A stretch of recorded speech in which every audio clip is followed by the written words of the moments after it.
So last year I managed to get my hands on the GSP 500, Sennheiser's highest end analog gaming headset designed to replace the infamous PC360. The review, if you haven't yet watched it, is in the video description, but they really did match and exceed all of my expectations when it came to an open back headset, ultimately ending with a solid recommendation in my book. Sennheiser also have an open back and USB GSP 550, a closed back and analog GSP 600, and now their first wireless gaming headset, the GSP 670. This wireless variant, with the option to connect via USB, has certainly been a long time coming from Sennheiser, and it's compatible with PC, PS4, and most mobile and tablet devices. It retains the GSP's form-follow-function approach as well, and that's thanks largely to their very nerdy aesthetics, but yet incredible ergonomics. Featuring a closed-back design with neodymium drivers, it's both home and LAN ready as well, and a combination of 2-axis metal hinge system with adjustable headband means it will fit the vast majority of people no matter the size of head. Their removable ear cups feature a leatherette edge that assists in noise isolation, but it has a more breathable suede-like material at the skin contact point, so that, combined with their ergonomic shape, means both great comfort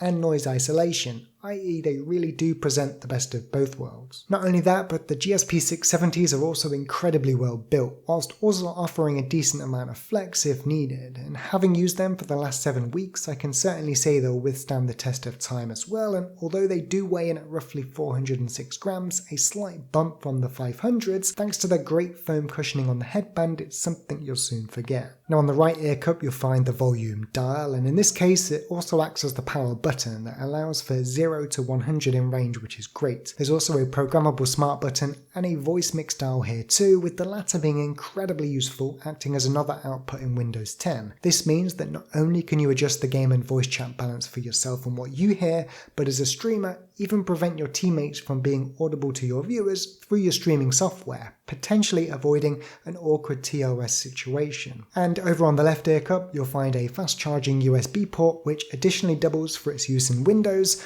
plus the Bluetooth 5.0 slider that enables pairing. And in terms of that battery life, I was able to get roughly 18 hours over a 2-day period, and that's using the USB dongle's low latency mode. More than 40% battery left.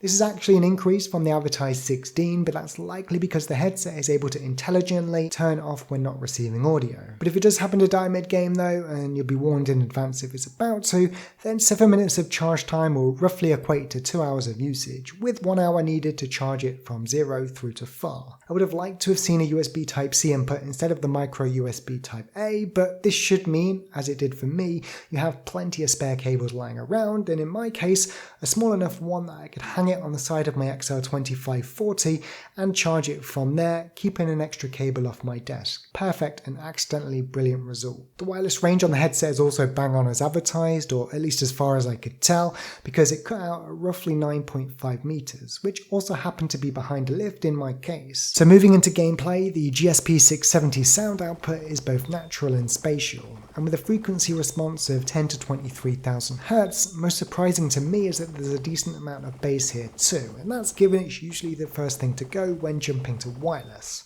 so I have to imagine Sennheiser have put somewhat focus on this area. That, and I was also expecting it to be a downgrade from the GSP 500 as well, but it's honestly not. Plus they remain equally impressive when it comes to positional audio.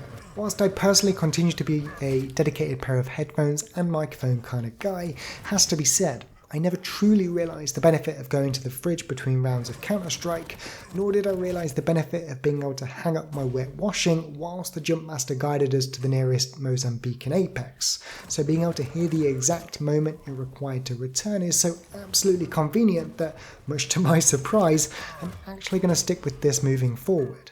Whilst latency will still never really be 0, there's nothing perceivable that I can tell to speak of either, and I'm even considering using the non-removable microphone for Twitch as well. Now Sennheiser do claim its broadcast quality, and whilst it obviously pales in comparison to my dedicated XLR condenser mic, it's honestly not half bad for a wireless one, as you can hear with no enhancements. Plus it additionally comes with that benefit of being able to record at a consistent volume no matter which monitor you're looking at while streaming, so game, chat, whatever. Just don't forget to push it up and disable it if you forget to take them off whilst going to the toilet, because that, my friend, could be awkward. The software further enhances both the audio and microphone offerings too, providing a 5-step audio EQ for what you hear, plus an optional 7.1 virtual surround sound toggle with a reverberation control that's at least nice enough to experiment with. I personally settled on somewhere between both the flat and music presets, adding 3 decibels to both the low and high end. For esports usage, you'll want to leave the bass at default or even tone it down, because boominess is almost never welcomed when trying to identify audio cues in game, with footsteps being on the high end. So in terms of microphone adjustment, the included voice enhancer is okay, it's just I'd like more control in future, similar to that of the audio EQ. And I say that because this warm preset is so incredibly close to being awesome that it really does hurt, and if I could just tone it down ever so slightly, I'd probably leave it on 24/7. And as for the clear preset, it's not something I'm particularly fond of, but I could see its use at esports events, where you need to hear your teammates clearly. There's also gain, side tone, and perhaps most impressively, even a noise gate and noise cancellation option. These latter two are absolutely fantastic additions, especially for those with mechanical keyboards, and should really be standard on all USB headsets moving forward. It also does all of this without impact to both CPU usage and voice quality, or at least as far as I can tell, and here's a demonstration. So here's my portable air conditioner in the room next door, with audio and video captured using my mobile phone.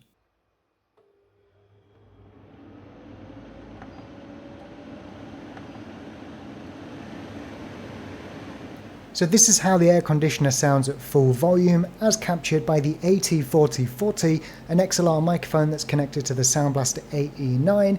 It's pretty much how it sounds to my ears without wearing a headset. And now this is the air conditioner as captured by the Sennheiser GSP 670. Obviously it's recording from this side toward my mouth and not this side toward the aircon, so it's blocking out a good amount, but still could be better. So gain is at 100%, noise gate is currently disabled, we'll talk about that momentarily. However, noise cancellation is off, and if I be quiet, that is the sound of the aircon. What you can do is increase the noise cancellation to mid. As you'll see, my voice doesn't change, and if I be quiet, the aircon should almost entirely disappear. And then of course you can go one step further, all the way to maximum. There may be a slight difference to my voice, but it is pretty much minimal at that. And if I be quiet, you'll see it's pretty much gone entirely if it hadn't already before.